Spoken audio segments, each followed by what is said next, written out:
Good morning, dear student. I am Nilima Sharma from MB International School. I am going to teach you chapter 15 Natural Resources and their Conservation of class 5th. So open your book and take out page number 88. Okay? Natural resources ऐसे resources जो हमें nature ने दिए हैं, जो man made नहीं हैं, उन्हें हम बोलते हैं नेचुरल रिसोर्सेज, जैसे एयर, वाटर, फॉरेस्ट्स. ओके.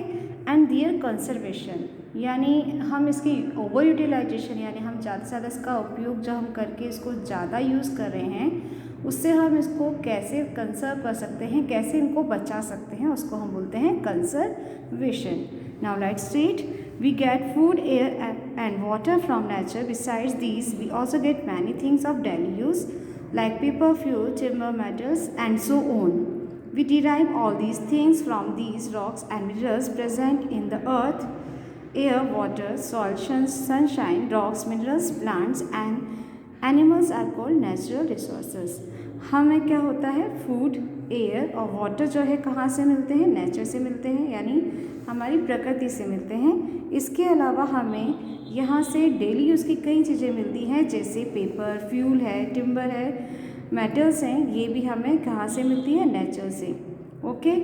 तो ये हम कहाँ से मिलती हैं, हमें ये सब चीज़ें हमें ट्री से या रॉक से या मिनरल से मिलती हैं, जो कि हमारे अर्थ पे प्रेजेंट हैं. Air, water, soil, sunshine, rocks, minerals, plant, animals, ये क्या है, नेचुरल रिसोर्सेज कहलाते हैं. यानी जो हमें नेचर से मिले हैं उन्हें हम बोलते हैं natural resources. Now man made resources. अब मैन मेड रिसोर्सेज क्या होते हैं, ऐसे रिसोर्सेज जो ह्यूमन एक्टिविटीज़ से क्रिएट किए जाते हैं, जैसे आपका हाउस है, आपके ट्रांसपोर्टेशन है, बिल्डिंग है, स्कूल, ये बिल्डिंग की स्कूल है, पार्क है, गार्डन है, ये आपको नेचर से नहीं मिले हैं, ये ह्यूमन खुद ही क्या करता है, इनको जनरेट करता है, तो उसे हम बोलते हैं man made resources. Okay. Now resources can also be classified on the basis of their origin as biotic and abiotic. जो रिसोर्सेज है उनको हम उनकी जो उत्पत्ति यानी ओरिजिन माने उनके बनने के आधार पर हम उसको 2 पार्ट्स में डिवाइड कर सकते हैं, बायोटिक एंड अबायोटिक. तो बायोटिक क्या होते हैं, biotic resources like forests and wildlife are derived from living things. Abiotic resources like land, water and air are derived from the non-living things. Now we shall study about some renewable and non-renewable resources and their conservation. Okay?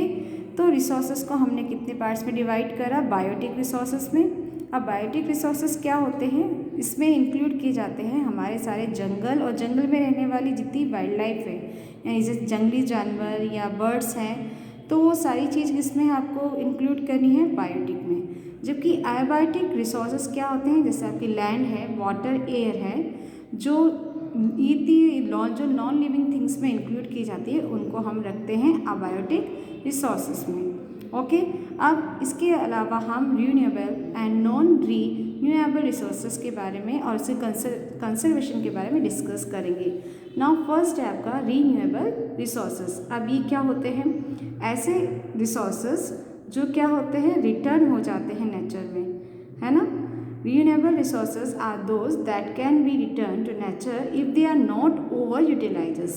अगर ऐसे resources जो अगर इसका हम ज़्यादा उपयोग नहीं करें, ज़्यादा ओवर यूटिलाइजेशन नहीं करें उसका, तो उसके बाद हमें वापस रिटर्न हो जाते, मिल सकते हैं, उन्हें हम बोलते हैं renewable. Once renewable resources are consumed at a rate that exceeds their natural rate of replacement, their quantity will diminish and eventually run out. Some living renewable resources are plants and animals. Non-living renewable natural resources include soil, water, sunlight and wind. However, some renewable resources can exhaust if we use them faster than they are renewed.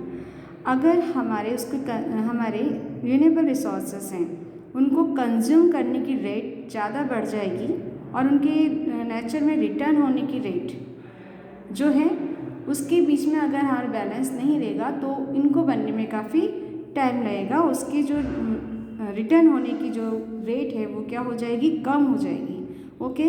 जबकि कुछ चीज़ें ऐसी हैं जैसे plants और animal हैं या non living में जो रीन्यूएबल रिसोर्सेज आते हैं, जैसे सॉइल, वाटर, सनलाइट, वाइंड है।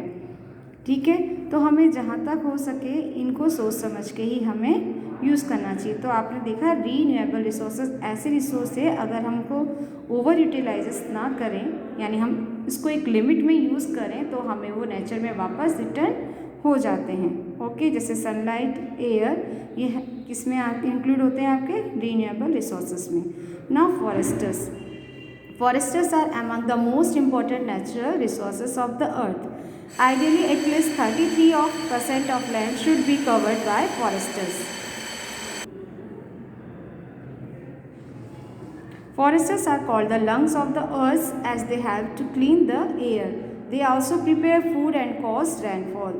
They also bind the soil particles together and prevent soil erosion and floods. तो फॉरेस्टर्स क्या होते हैं? फॉरेस्ट एक मोस्ट इम्पॉर्टेंट नेचुरल रिसोर्सेस है अर्थ में, और ये मोस्टली अबाउट 33% जो हमारा है वो फॉरेस्टर्स से कवर्ड है अर्थ का। और फॉरेस्टर्स को कहा जाता है लंग्स ऑफ द अर्थ, क्योंकि ये हमारी एयर को क्लीन करने में हेल्प करते हैं। इसके अलावा ये फूड प्रिपेयर करने में और रेनफॉल यानी बारिश में भी आने में ये हेल्प करते हैं। इसके अलावा जो फॉरेस्ट्स में जो ट्रीज़ होते हैं उसकी रूट्स क्या होती है, सॉइल पार्टिकल्स को बाइंड करके रखती है। इस तरह ये प्रिवेंट करते हैं हम सॉइल इरोजन और फ्लड। सॉइल इरोजन माने जब मिट्टी क्या होती है, पानी से या हवा के कारण एक जगह से दूसरी जगह उड़ जाती है या बह जाती है, इसको बोलते हैं हम सॉइल इरोजन। और फ्लड्स बोलते हैं हम बाढ़ को। तो इससे प्रिवेंटिंग के लिए ये हमारी हेल्प करते हैं। We get many useful products like timber, paper, oil, rubber, gum and so on from forests. Forests are also home to many wild animals. इसके अलावा इससे फॉरेस्ट्स से हमें टिम्बर, पेपर, ऑयल, रबर, गम और ऐसी कई चीज़ें मिलती हैं जो हमारे लिए यूज़फुल होती है। इसके अलावा ये वाइल्ड एनिमल के होम कहलाते हैं। Now deforestation, the felling of trees and clearing of forests is called deforestation. Forestation get cleared due to the cutting down of trees for wood to make way for human settlement or to procure land for agriculture. Deforestation results in soil erosion and climatic changes. It has also led to loss of natural habitat for many plants and animals. As a result, many species of plants and animals have become extinct. Yes, पेड़ों का गिर जाना या forest से क्या करना, पेड़ों को काट देना क्या कहलाता है, फॉरेस्टेशन, डिफॉरेस्टेशन कहलाता है। जो फॉरेस्ट होते हैं इनको काटने से क्या होता है, क्यों काटा जाता है, लकड़ियों को या अदर ह्यूमन सेटलमेंट के लिए या फर्नीचर बनाने के लिए इसको हम क्या करते हैं, एग्रीकल्चर में या ज़मीन को खरीदने के लिए हम इसको फॉरेस्ट को काट दिया जाता है। तो डिफॉरेस्टेशन का रिजल्ट हो जाता है क्या, इसके इफ़ेक्ट होते हैं, फर्स्ट इससे सॉइल इरोजन बढ़ जाता है और क्लाइमेटिक चेंज आते हैं। इसके अलावा फॉरेस्ट्स को काटने से जो प्लांट्स और एनिमल है जो उनके नेचुरल हैबिटेट है, क्योंकि वो वहीं रहते हैं, वो क्या होती है, उनकी मिस हो जाती है, यानी लॉस यानी ख़त्म हो जाती है।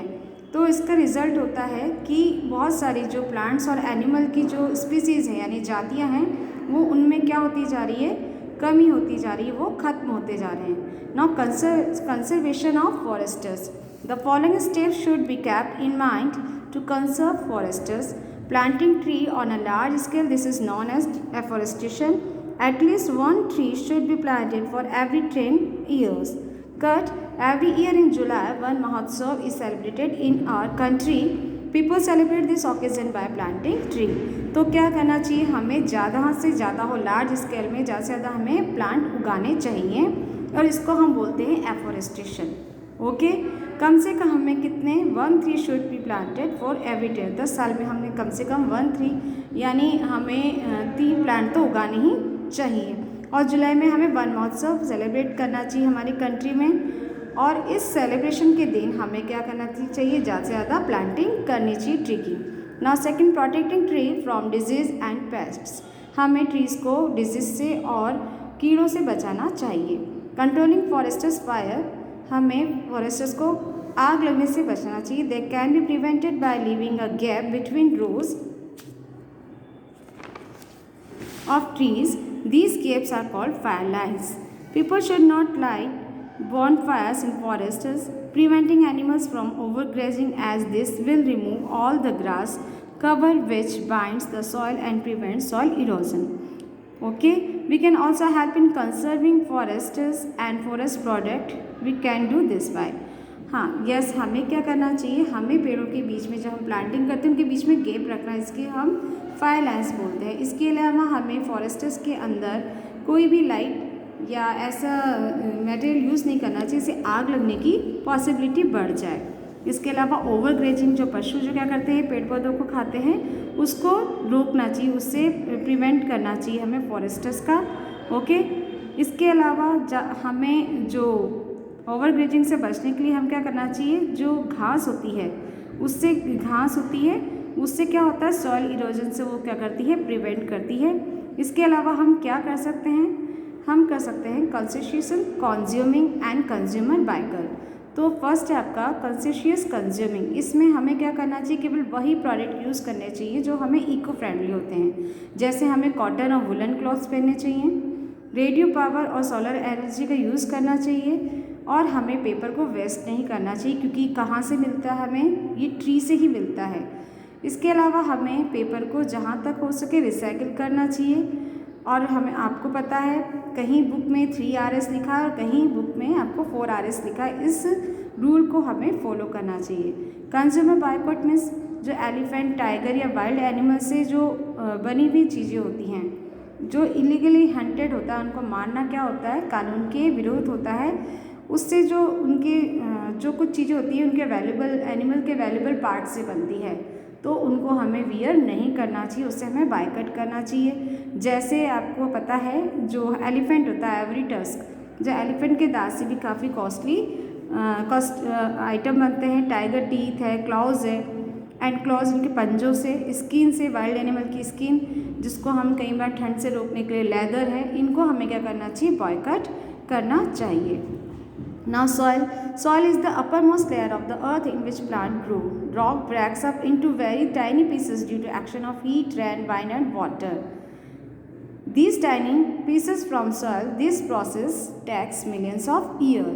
तो soil क्या होता है, soil क्या अर्थ की टॉप मोस्ट लेयर होती है जिस पे प्लांट उगते हैं, और जो रॉक्स यानी चट्टानों के टूटने से जो उन पे एक्शन होती है, हीट यानी गर्मी की या बारिश से या हवा से टूटने से, चट्टानों के टूटने से जो छोटे छोटे पीस होते हैं, उससे ही क्या होती है, हमारी सॉइल के छोटे छोटे पार्टिकल बनते हैं। लेकिन इस प्रोसेस के अंदर हमें लाखों समय लग जाता है, लाखों वर्ष का टाइम लग जाता है। Soil is essential for the growth of plant. Plant get nutrients from the soil. Soil is also home to many animals and insects.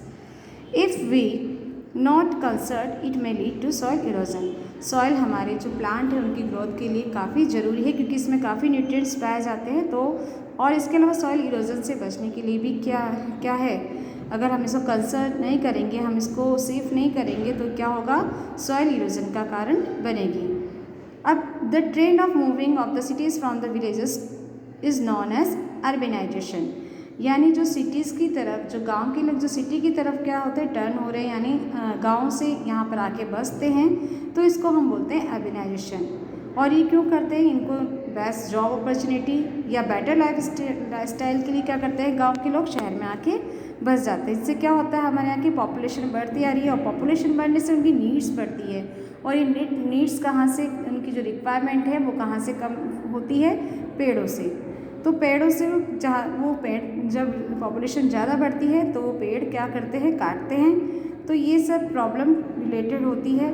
Water को उनकी ज़्यादा नीड होती है, पॉपुलेशन बढ़ेगी तो वाटर की ज़्यादा नीड होगी, ज़्यादा क्रॉप चाहिए, ज़्यादा हेल्थ फैसिलिटी की ज़रूरत होती है। Okay, now in cities soil is damaged when, तो सिटीज़ में सॉइल कब डैमेज होती है, यानी कब उसको हार्मफुल होती है, सॉइल को कब in cities soil is damage when the waste generated in the cities is dumped in landfill. जब हम क्या करते हैं सिटीज़ में, जब लैंडफिल के अंदर क्या करते हैं, हम सॉइल के अंदर वहाँ वेस्टेज को क्या करते हैं, डंप माने डाल देते हैं। Toxic wastage such as paints, engine soil and other liquid industrial waste dumped on soil surface slowly seep into the soil. This makes the land unfit for cultivation.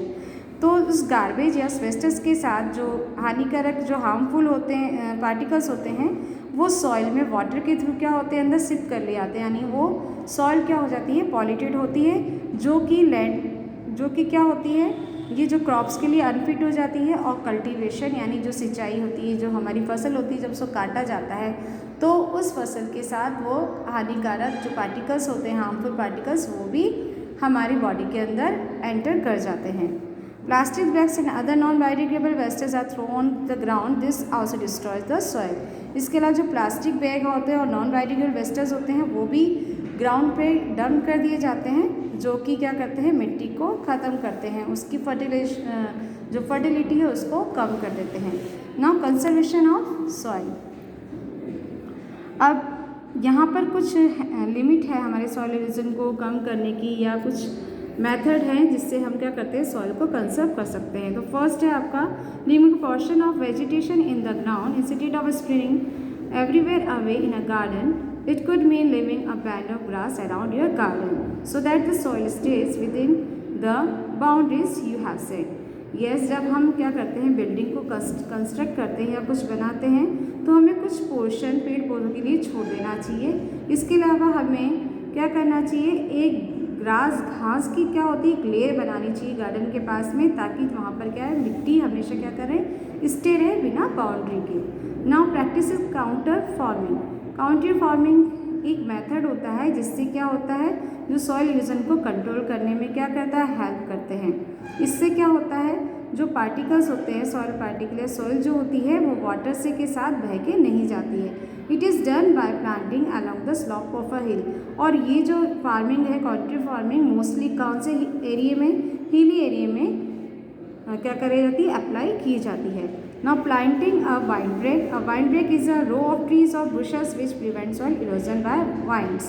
जो प्लांटिंग होती है वो क्या करती है वाइन यानी जो हवा होती है उससे सॉइल इरोजन को रोकने में हेल्प करती है।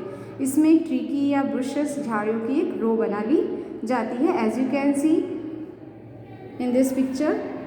Okay, yes, making sure that the plants grow on a soil which is humus. Humus is the organic matter obtained from decaying plant and animals remains. It binds the soil.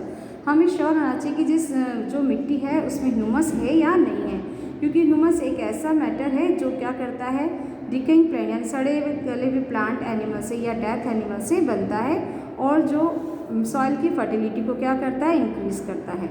इसके अलावा ये क्या करता है soil को bind यानी बांध कर रखता है। Avoiding over grazing and the over use of land for crops.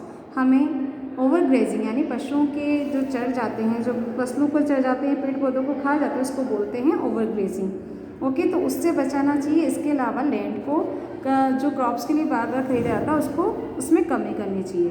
Planting different types of plant together, legumes should be planted between crops. जो लेग्यूमिन्स जो प्लांट्स होते हैं वो होते हैं नाइट्रोजन जो फिक्सेशन में हमारी हेल्प करते हैं। उनमें क्या होता है उनकी जो रूट्स होती है उसमें गांठें यानी नोडल्स पाई जाती हैं, तो वो क्या नोट पाई जाती हैं जो क्या करती है नाइट्रोजन को एयर से एब्जॉर्ब करती है और वापस इसको ज़मीन में भेज देती है। तो इस तरह के हमें क्या करने यानी लेग्यूमिनस जो प्लांट्स होते हैं उनको उगाना चाहिए। This practice is called crop rotation. और इसके अलावा क्या होना चाहिए the enrich the soil for crops, this practice is called crop rotation. हमें क्या होता है जो क्रॉप्स होती है बार बार बदल के अलग अलग क्रॉप्स उगानी चाहिए, इसको हम बोलते हैं crop rotation. Keeping your soil healthy by adding plenty of compost. हमें सॉइल के अंदर कंपोस्ट डालना चाहिए। इसके अलावा केयरफुली जो होता है गार्बेज को केयरफुली डिस्पोज करना चाहिए ताकि सॉइल डिस्ट्रॉय ना हो। पॉलीथीन बैग्स को हमें सॉइल के अंदर नहीं डालना चाहिए। Soil erosion, preventing soil erosion is thus very important. Once an area of land has been eroded, it is sometimes impossible to replace it. Yes, हमें सॉइल इरोजन से रोकना बहुत ज़रूरी है, क्योंकि एक बार जब वो क्या हो जाता है इरोडेड हो जाता है वो एरिया, यानी जब लैंड का जो एरिया इरोडेड माने जब वो यूज़ के लिए आता है या उसकी जो फर्टिलिटी होती कम हो जाती है तो उसको रिप्लेस करना इम्पॉसिबल हो जाता है। Now water, all living creature need water for survival. आपको पता है सभी लिविंग थिंग्स को जिंदा रहने के लिए वाटर की ज़रूरत होती है। हम वाटर को पीने में, खाना बनाने में, नहाने में, पेड़ पौधों को डालने में, व्हीकल को धोने में, बर्तनों को धोने में काम लेते हैं। तो urbanisation has cause shortage of water. आपको मैंने बताया था गांव से शहर में आना क्या कहलाता है, अर्बनाइजेशन। तो इससे क्या होता है, पॉपुलेशन बढ़ती है और वेस्ट जो वाटर है उसकी कमी आने लगी है। तो हमें वाटर को क्या करना चाहिए, सेव करना चाहिए, वेस्ट नहीं करना चाहिए। Conserving water help us during times of water scarcity, क्योंकि बचा हुआ पानी हमेशा जब हमें पानी की कमी होती है उसमें हमें काम में आता है। तो कंजर्वेशन ऑफ वाटर, वाटर को हम कैसे कंजर्व कर सकते हैं, तो हम क्या करें, जब ब्रश करते हैं, टीथ करते हैं तो उस टेप को नल को बंद कर दें। इसके अलावा जब वॉश करते हैं वेजिटेबल को, फ्रूट्स को, तो उसको एक बाकेट में या एक टोकरी के अंदर ढंग से धोएं, उसमें वेस्टेज नहीं करें ज़्यादा पानी को, रनिंग वाटर के अंदर उसको धोए नहीं। इसके अलावा ओवर वाटरिंग करने से बचे प्लांट को, यानी प्लांट को ज़्यादा क्वांटिटी में पानी नहीं दें, इतना ही दें कि उनको जितनी नीड है। इसके अलावा हमें एक सॉपी वाटर, किसी भी कार्स या व्हीकल्स को धोने के लिए एक बकेट में सॉपी वाटर को यूज़ करना चाहिए, ताकि, और पाइप की जगह एक बकेट यूज़ करनी चाहिए ताकि वाटर क्या हो, कंजर्व हो सके। नाउ रेन वाटर हार्वेस्टिंग का जो रेन वाटर हार्वेस्टिंग होती है इसका मीन्स होता है रेन वाटर को कलेक्ट करके रखना, उसको वेस्ट नहीं होने देना। तो क्या करते हैं, जहाँ पर पानी की कमी होती है या बहुत होती है, या कुछ लोग क्या करते हैं जो रेन वाटर को क्या कहते हैं, बावली, जो इसमें बायोली यानी बावड़ी से बोलते हैं, या स्टेप वेल में कलेक्ट करके रखते हैं। ये क्या करता है, जब ये हमें प्रोवाइड करता है, जब बाढ़ आती है तो क्या करता है, ये वाटर को क्या करता है, उस समय हमारे क्या करता है, हमें काम में आता है। Rain water harvesting is modern method use for conserving. जो रेन वाटर हार्वेस्टिंग एक मॉडर्न मेथड है कंजर्व करने का पानी को, and making use of rain water. तो इस तरह हार्वेस्टिंग से, रेन वाटर हार्वेस्टिंग से हम रेन वाटर को कंजर्व कर सकते हैं। ये क्या करता है, हमें वाटर प्रोवाइड यूज़ करता है, और इसके अलावा ये इरिगेशन में भी इसको यूज़ किया जाता है। जब रेन वाटर रूफ पे करता है तो कई लोग क्या करते हैं, इसको पाइप से कलेक्ट करके एक बड़े टैंक में ट्रांसफ़र कर देते हैं। Okay, this water can then be use for flushing toilet, washing, laundry and bathing. It can also be help use for watering plants. तो इसके अलावा जो ये टैंक में जो पानी यूज़ किया जाता है, सेव किया जाता है, उसको बाद में टॉयलेट को फ्लश करने में या लॉन्ड्री कपड़े धोने में या बात करने में यूज़ कर लिया जाता है। Now non renewable resources. अब इसमें क्या है, ऐसे रिसोर्स जो एक फिक्स्ड अमाउंट में हमारी नेचर में है, हमारे नेचर में जो एक फिक्स्ड अमाउंट में है, इनको रीमेड नहीं किया जाता, ना ही वापस रीजनरेट किया जाता। इतनी जल्दी उसको रीजनरेट नहीं कर सकते हैं जितना कि हम इसको कंज्यूम कर लेते हैं या उसका यूज़ कर लेते हैं। जैसे इसमें आपके इंक्लूड होंगे, इसमें आपके फॉसिल्स फ्यूल्स। जैसे फॉसिल्स फ्यूल में क्या होता है, ये इनको बनने में काफ़ी समय लगता है, इसलिए इनको हम क्या करते हैं, नॉन रिन्यूएबल रिसोर्सेज बोलते हैं। कोल, पेट्रोलियम, नेचुरल गैस, ये सब क्या है, फॉसिल्स फ्यूल्स हैं। अब इनको नॉन रिन्यूएबल रिसोर्स को हम कैसे कंजर्व कर सकते हैं, इसके बारे में हम रीड करेंगे। सबसे पहले हम जब भी इलेक्ट्रिसिटी, हम क्या करें, हम इलेक्ट्रिसिटी को सेव करें। जब भी हम किसी ऑपरेटर्स इलेक्ट्रिक गैजेट को हम यूज़ नहीं करें तो उसको हम हमेशा स्विच ऑफ रखें। इसके अलावा alternative source of energy, alternative source of energy means जैसे सोलर ऊर्जा है, विंड एनर्जी है, बायोमास एनर्जी है, इनको यूज़ करें। ओके, फॉसिल्स फ्यूल्स की जगह इनको हम यूज़ करें। इसके अलावा कारपूल्स और पब्लिक ट्रांसपोर्ट का यूज़ करें प्राइवेट व्हीकल्स के अलावा। इससे क्या होगा, फ्यूल्स क्या होगा, सेव होगा। और क्लीन फ्यूल जैसे सीएनजी का यूज़ करें। इसके अलावा वेस्टेज, जो कुकिंग गैस का वेस्टेज रोकने के लिए हम क्या करें, एक प्रॉपर कुकिंग मेथड अपनाएं, जैसे हम कुकर का यूज़ करें। इसके अलावा हम जितनी भी चीज़ें रीयूज़ और रिसाइकिल हो सकती है, जैसे प्लास्टिक के ग्लास है उसको हम रीयूज़ या रिसाइकिल करें। इसके अलावा मिनरल्स का वेस्टेज करने से हम बचें। Now conservation of wild life. अब वाइल्ड लाइफ को, यानी जो जंगल में रहने वाली जितनी भी जातियां हैं उनको हम बोलते हैं वाइल्ड लाइफ, जिसमें प्लांट और एनिमल्स होते हैं। तो या उनके हैबिटेट यानी उनके रहने की जगह इसमें गिनी काउंट की जाती है। तो इनको मेंटेन करने के लिए, नेचर के अंदर इसको बैलेंस को करने के लिए हम क्या करें, जो पॉचर्स होते हैं यानी जो शिकारी होते हैं वो इलीगली जो वाइल्ड एनिमल को मारते हैं। किस लिए मारते हैं, या तो उनकी टीथ या क्लॉज, स्किन या टस्क के या फर के लिए। तो क्या करें, इसके लिए एक वाइल्ड लाइफ प्रोटेक्शन एक्ट बनाया गया है 1972। इसमें क्या है, इसमें यह है कि आप वाइल्ड एनिमल जैसे लॉयन, टाइगर, एलिफेंट या डायनासोर्स को मार नहीं कर सकते। इसके अलावा बहुत सारे national parks and wild life sanctuaries भी क्या बनाई गई है इस एक्ट के तहत। तो क्या है, wild life protection act of 1972 में आपको जानवरों को मारना, जंगली जानवरों को मारना मना है, और इसके अलावा कई सेंचुरीज बनाई गई हैं जो उनके लिए घर का काम करती हैं।